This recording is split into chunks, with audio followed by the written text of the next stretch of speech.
telah memberikan kepada kita kekuatan, ketabahan untuk kita sama-sama solat subuh berjemaah, dan seterusnya kita melaksanakan arahan serta perintah Allah Subhanahu wa taala yang telah ditetapkan kepada kita. Jadi insya-Allah pada pagi ini kita akan teruskan lagi sesi perkongsian, perbincangan berkenaan dengan sebuah kitab karangan Al-Imam Hujjatul Islam Al-Ghazali rahimahullah. Sebelum ni kita telah baca dan berkongsi nasihat sehingga nasihat yang keempat. Hari ini insya-Allah kita akan mulakan dengan nasihat yang kelima dan keenam. Kita ambil dua nasihat sebab nasihat kelima ni pendek saja. Satu muka surat tak sampai. Manakala nasihat keenam separuh tak sampai, hanya suku pendek saja. Semoga Allah Subhanahu wa taala memudahkan kita lah, memberi manfaat kepada semua dalam kita mencapai ilmu. Kerana sabda Nabi sallallahu alaihi wasallam, man salaka tariqan yaltamisu fihi ilman sahhalallahu lahu tariqan fil jannah atau kama qala.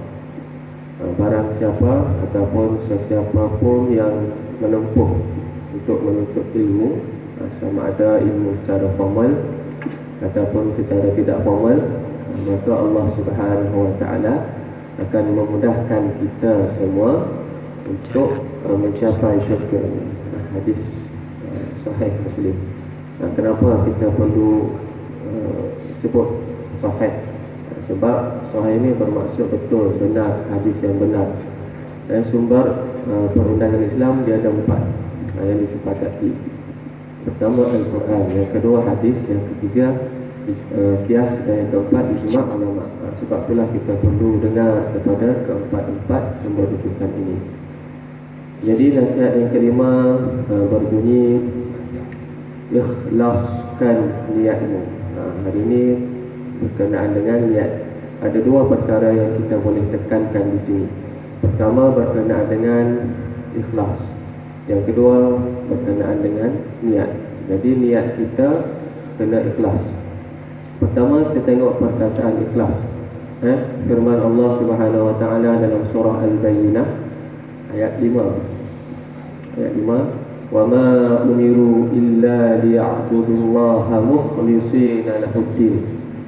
Padahal aku menyuruh kamu semua tidak lain dan tidak bukan hanyalah untuk beribadat kepadaku dengan ikhlas, semata-mata untuk agama. Ini suruhan Allah Subhanahu wa taala. Maksudnya kita kena ikhlas. Apa-apa perbuatan kita kena ikhlas kerana Allah Subhanahu wa taala. Untuk siapa ikhlas itu? Sudah pastinya untuk Allah Subhanahu wa taala. Sebab tanpa ikhlas amal kita tidak akan diterima. Syarat terima amal mestilah ikhlas kerana Allah Subhanahu wa taala. Dan firman Allah Subhanahu wa taala dalam surah Al-An'am ayat 161 hingga 162. Qul inna salati wa nusuki wa mahyaya wa mamati lillahi rabbil alamin la syarika lahu wa bidzalika umirtu wa ana awwalul muslimin. Qul, katakanlah wahai Muhammad. Apabila di dalam Al-Quran disebut qul, katakanlah wahai Muhammad, Muhammad itu bukan merujuk kepada Nabi Muhammad baginda sallallahu alaihi wasallam seorang sahaja, tetapi merujuk kepada kita semua, baik lelaki maupun perempuan. Nanti yang muslimat tak perlu terasa asyik lelaki saja, tidak. Sebenarnya bila sebut untuk lelaki, dia merangkumi perempuan juga.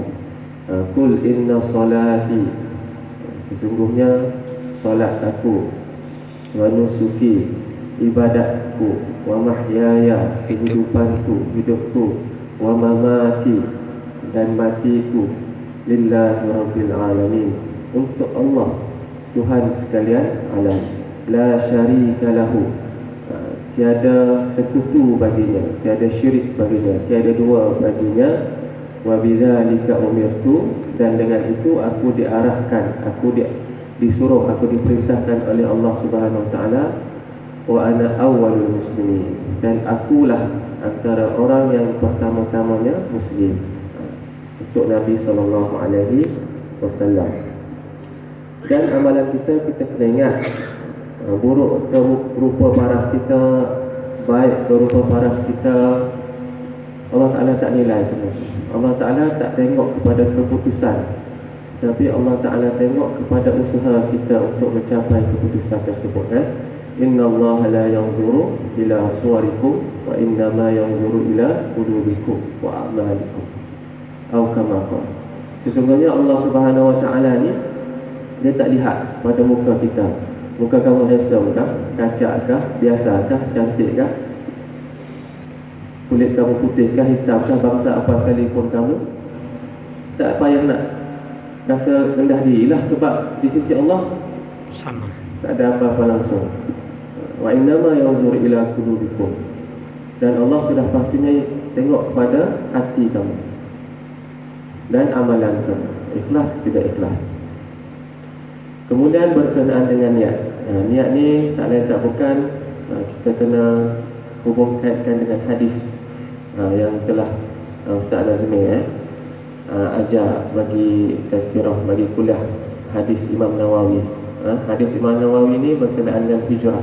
Hadis yang pertama sekali sudah ajar kita tentang niat. Hadis daripada Umar Al-Khattab radhiyallahu anhu, yang berbunyi, innamal a'malu binniyat wa innama likulli imri'in ma nawa, faman kanat hijratuhu ila Allah wa rasulih fa hijratuhu ila Allah wa rasulih, wa man kanat hijratuhu lidunya yusibuha aw imra'atin yankihuha fa hijratuhu ila ma hajara ilaih, atau kama qala. Yang bermaksud, setiap perkara, apa-apa perkara mesti dimulakan dengan niat. Saya ulang, saya recall balik, saya refresh balik. Setiap perkara mestilah dimulakan dengan niat. Wa innama likulli imri'in ma nawa, apa yang dia buat tu adalah bergantung dengan niat. Barang siapa yang berhijrah kerana Allah, maka hijrah dia kerana Allah. Tetapi barang siapa yang berhijrah kerana dunia ataupun kerana wanita yang ingin dinikahinya, maka dunia dan wanita lah yang dia dapat. Sebab wurud hadis ni, kalau Al-Quran kita panggil sebab nuzul, sebab turun ayat Al-Quran. Kalau hadis kita panggil sebab wurud, sebab keluar hadis ini. Tak semua hadis ada sebab dia. Setengah hadis saja ada sebab wurud. Yang ini sebabnya adalah berkenaan dengan Ummul Qais. Semasa Nabi SAW nak berhijrah dari kota Mekah ke kota Madinah, ada seorang sahabat ni, dia berhijrah untuk mengahwini Ummul Qais. Ummul Qais ni dia pandai, dia takkan kahwin dengan si lelaki ni, melainkan lelaki ini berhijrah ke Madinah, barulah Ummul Qais ni nak berkahwin. Jadi Nabi tahu, Nabi pun bangun berkhutbah atas mimbar, lepaskan hadis inilah, itu kisah dia berkenaan dengan Ummul Qais. Dan penghijrahan Nabi dari kota Mekah ke kota Madinah ni berlangsung secara berperingkat. Dia tidak secara sekaligus. Kalau kita bayangkan secara sekaligus hijrah, salah. Secara berperingkat. Mula orang lemah-lemah dulu pergi, dan orang yang uzur berperingkat, ambil masalah. Dan dakwah Nabi SAW ni secara keseluruhannya mengambil masa selama 23 tahun. 13 tahun di Mekah, 3 tahun secara sirriyah, secara rahsia, dimulakan di rumah Al-Arqam bin Abi Al-Arqam. Islam ni pada zaman dulu tak ada apa-apa pun, tak ada saingan langsung, sebab yang masuk hanyalah golongan miskin. Bila golongan miskin, golongan uzur masuk, tak pandang pun. Bila Islam terancam, bila pemuka-pemuka Islam start masuk, contohnya antaranya Abu Bakar, Abdul Rahman, geng-geng hebat-hebat lah, orang-orang kaya masuk. Bila orang kaya masuk, mereka rasa terjejas. Tu mereka mula start menghina, mencaci Islam. Masa itulah cukup 13 tahun Allah Subhanahu Wa Taala turunkan wahyu supaya berhijrah ke Madinah. Jadi Nabi berhijrahlah ke Madinah. Yang tala'al badru alaina, itulah Madinah tersebut. Di Madinah 10 tahun, dan negara Islam yang pertama dan perlembagaan yang pertama di dunia adalah bermula daripada zaman Nabi di Madinah, iaitu Piagam Madinah. Itu berkenaan dengan niat. Kita masuk tajuk lagi ni, baru mukadimah. Jadi berkenaan dengan ikhlas juga, kita disajikan, kita diberikan kisah berkenaan dengan Khalifah Khulafaur Rasyidin yang keempat, Sayyidina Ali karamallahu wajhah. Ada dua kisah berkenaan dengan ikhlas. Kisah yang pertama berkenaan dengan sedekah. Dan ketika itu Sayyidatina Fatimah, Sayyidatina Fatimah ini merupakan isteri baginda sallallahu alaihi wasallam dan merupakan isteri kepada Sayyidina Ali karamallahu wajhah.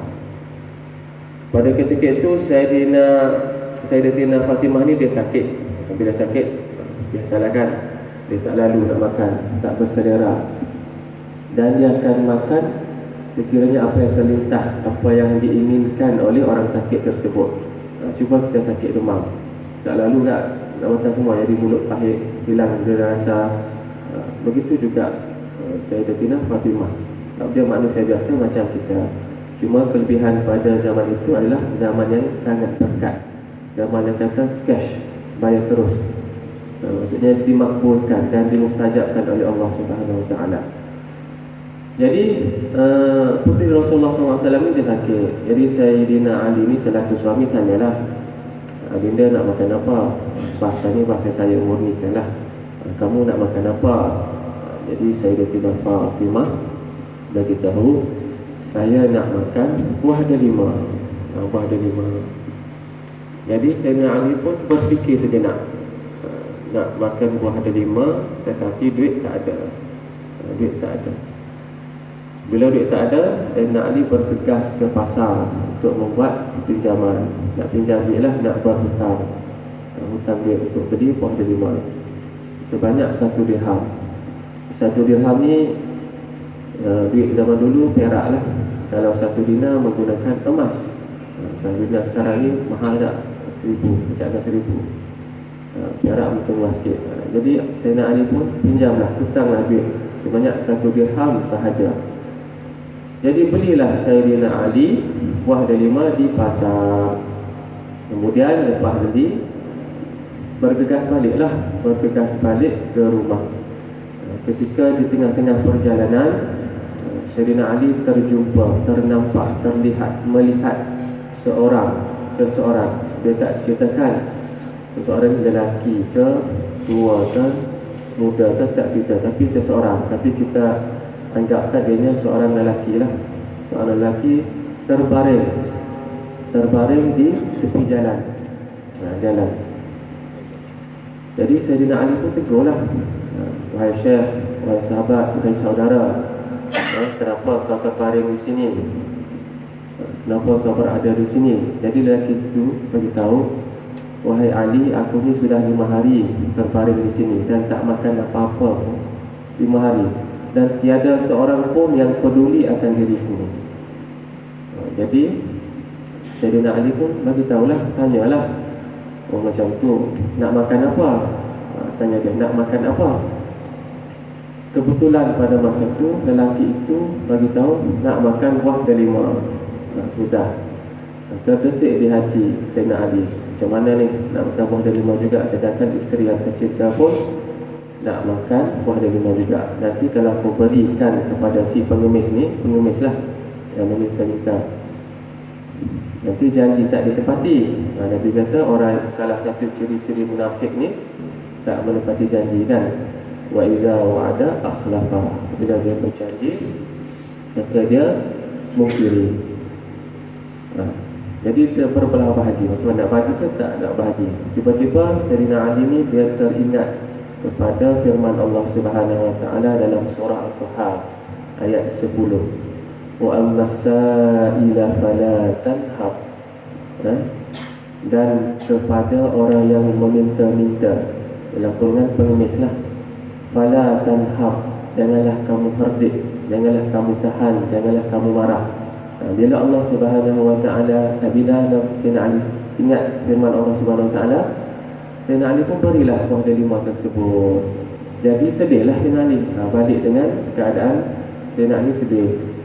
Bila sampai rumah, Sayyidina Ali pun ceritalah kisah yang berlaku sebentar tadi. Jadi apa dia respon Fatimah, puteri Rasulullah? Jadi Sayyidatina Fatimah beritahu, tak mengapa wahai suamiku, ketika kamu beri sedekah tu, aku telah hilang keinginan aku untuk makan buah delima tadi. Seketika tu ada orang ketuk pintu. Ketuk pintu, bagi salam, Assalamualaikum. Jawablah Sayyidina Ali, Waalaikumsalam. Bila Sayyidina Ali buka pintu tersebut, kelihatan Salman Al-Farisi. Masih ingat lagi tak? Salman Al-Farisi dalam perang Al-Khandaq.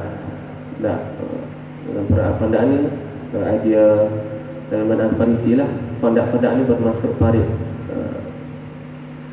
Jadi Salman Al-Farisi datang, dia bawa sebuah talam ataupun bejana bekas yang tertutup. Sayyidina Ali pun bagi tahu, daripada siapa ni bejana ni? Jadi Salman Al-Farisi bagi tahu, daripada Allah kepada Rasul, daripada Rasul pada engkau, pada Sayyidina Ali lah. Jadi Sayyidina Ali buka, alangkah terkejutnya.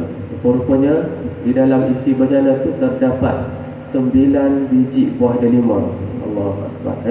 Satu sahaja Sayyidina Ali beri sedekah dengan ikhlas, Allah Ta'ala gantikan dengan 9. Tetapi belum habis lagi kita setakat tu. Satu, Sayyidina Ali terkejut 9. Tapi kenapa 9? Sedangkan firman Allah, Sayyidina Ali beritahu, sedangkan firman Allah Subhanahu Wa Ta'ala dalam surah Al-An'am juga 160, Man ja'a bil hasanati falahu asyra amsalha. Sesiapa yang berbuat satu kebaikan, Allah Subhanahu Wa Ta'ala akan balas dengan 10 kali lipat ganda amalan tersebut. Zaman tu zaman berkat kan, zaman makbul. Jadi Sayyidina Ali bersoalan, bukan tak bersyukur. Kenapa 9? Sepatutnya 10 biji. Masa tu Sayyidina Ali tak tahu ada 10 biji, tapi yakinnya Sayyidina Ali, keyakinan Sayyidina Ali pada Allah SWT, kenapa ada 9? Sepatutnya 10. Tiba-tiba Salman Al-Farisi keluarkan buah delima daripada poket dia dan dia ketawa. Rupanya Salman Al-Farisi dia nak test, jadi kamu yakin tak dengan Allah? Jadi dapat 10 biji buah delima lah Sayyidina Ali. Dia dapat makan 10 biji. Satu dibalas dengan 10. Kita begitulah. Kalau kita buat kebaikan, yakin, tapi jangan mengharapkan balasan. Bagi kebaikan, insya-Allah Allah Ta'ala akan balas dengan berganda-ganda. Satu lagi kisah Sayyidina Ali dalam peperangan. Satu peperangan melawan seorang pahlawan Yahudi, sangat kuat, sampai Sayyidina Ali hampir tak terkalahkan.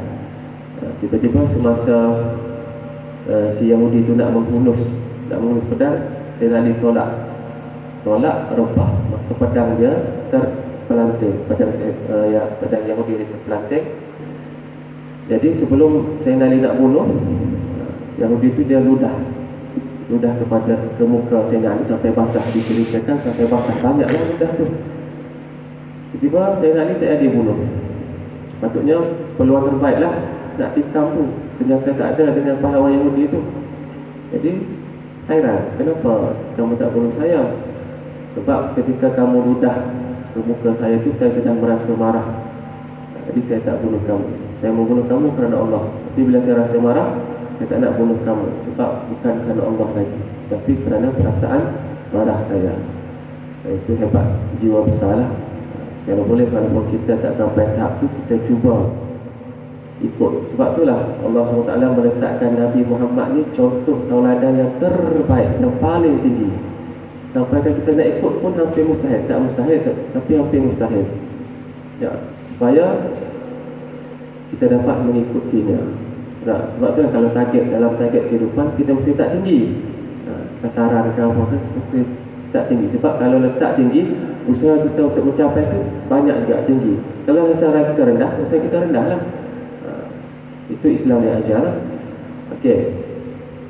Wahai anakku yang tercinta, berapa banyakkah daripada malam-malam yang telah engkau penuhkan dengan berjaga untuk belajar dan memutalaah kitab. Memutalaah ni bermaksud membuat ulang kaji.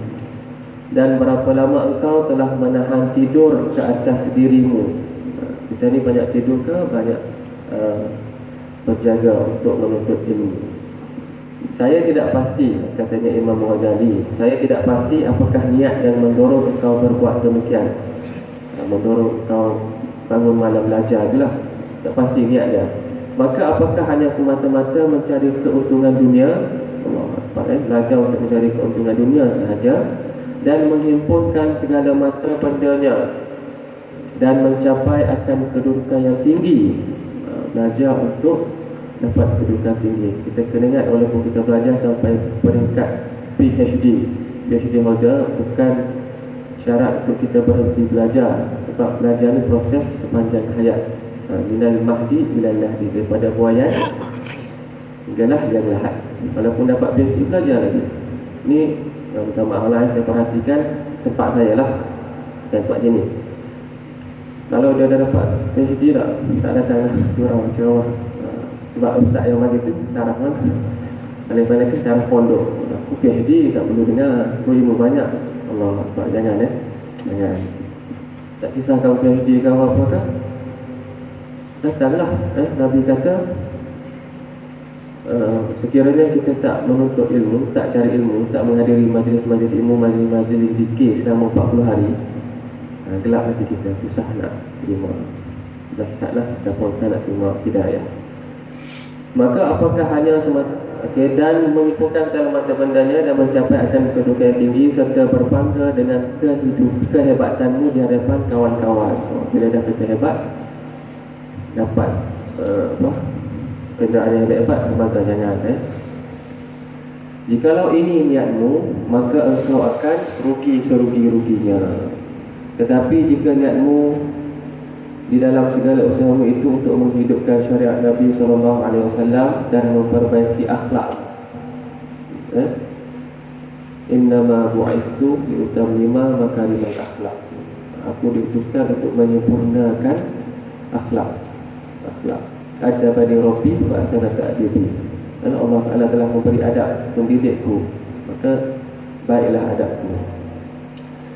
Serta memecahkan keinginan nafsumu selalu menyuruh untuk berbuat jahat, maka untunglah engkau 1000 untung. Sungguh benar seorang ahli syair yang berkata, sahrul uyuni liwairi wajhika sa'ad wa buka'uhunna liwairi faqdika ba'id. Berjaga malam kalau bukan kerana zatmu, kalau bukan kerana Allah, adalah sia-sia.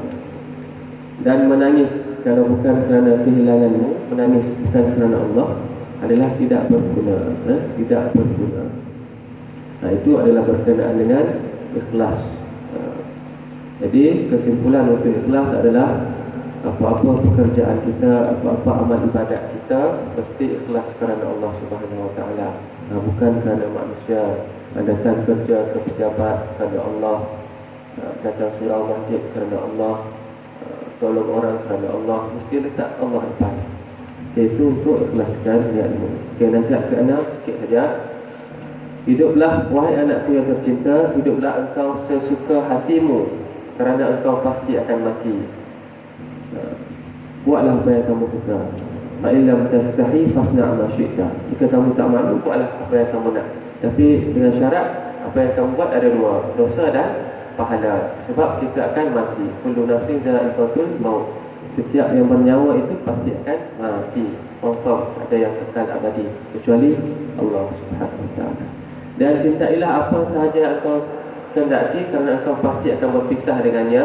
Dan buatlah apa sahaja yang engkau kendaki, kerana engkau pasti akan dibalas mengikut amal perbuatanmu.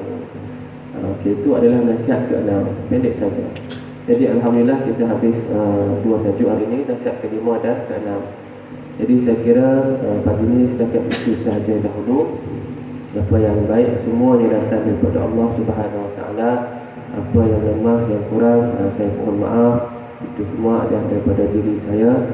Semoga para jemaah sekalian beroleh manfaat walaupun sedikit, insya-Allah jadikan sebagai pedoman karangan kita Imam Al-Ghazali ini. Saya akhiri dengan tasbih kafarah dan surah Al-Asr.